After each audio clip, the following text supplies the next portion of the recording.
নমস্কার সকলকে, কেমন আছেন আপনারা? চলুন আজ আমি আপনাদের সাথে শেয়ার করব এই যে বড় মাছটা কেমনভাবে কাটে আর তার রেসিপিটিও। চলুন তবে দেখে নেওয়া যাক। প্রথমেই দেখুন দিদা ভালো করে মাছটির আঁশ ছাড়িয়ে নিল। এবার ভালো করে সব আঁশগুলো ছাড়িয়ে নেওয়ার পর ওই যেগুলো মানে পাখনা থাকে সেইগুলো ভালো করে কেটে নিচ্ছে। এবার পিস পিস করে নেবে, তাই মাথাটা আগে কেটেও নিচ্ছে। দিদা ভালো মাছ কাটতে পারে, তাই প্রতিবার দিদাই কাটাকাটি করে। দেখুন সব মাছগুলো পিস পিস করে নিয়েছে। এবার মাথাটা আছে, মাথাটা খুবই শক্ত, তাই খুবই একটু দেরি হচ্ছিল। এবার আস্তে আস্তে মাথাটাও কাটা হয়ে গেছে। চলুন তবে রেসিপিটি দেখে নিই। মাছগুলি ভালো করে পরিষ্কার করে ধুয়ে এনে সামান্য পরিমাণে হলুদ ও লবণ দিয়ে মাখিয়ে রেখেছি। এবার একটি কড়াইয়ে কিছুটা পরিমাণ তেল দিয়ে তেল অনেকটাই গরম হয়ে আসলে একে একে মাছগুলি দিয়েও দিল। সব মাছগুলি দেওয়া হয়ে গেলে 5-7 মিনিট পর এক পিঠ হয়ে এসেছে, তাই অপর পিঠ দেখুন একে একে উল্টে নিচ্ছে।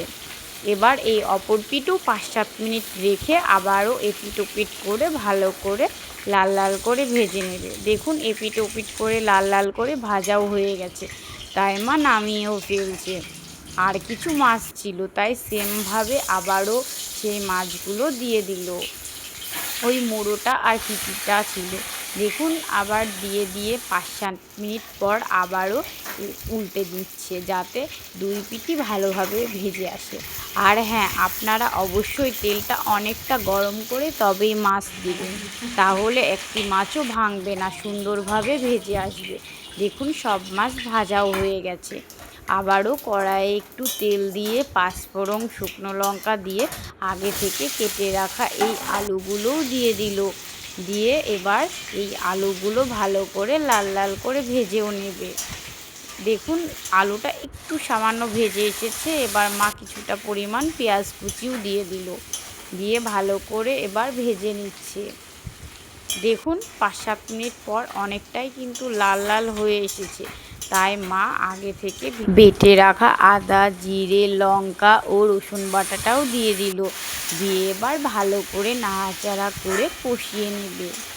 অনেকক্ষণ ধরেই কষিয়ে নিতে হবে, তাই ভালো করে নাড়াচাড়া করে কষিয়েও নিচ্ছে।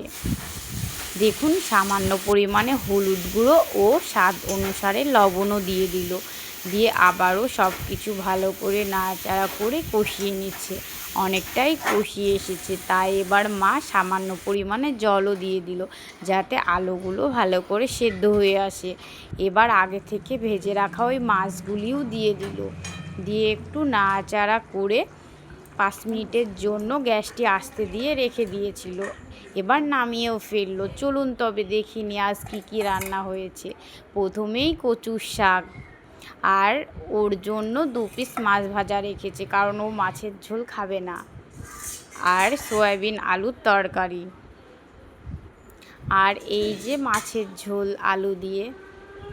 তো বলুন আজকের রেসিপিটি আপনাদের কেমন লাগলো?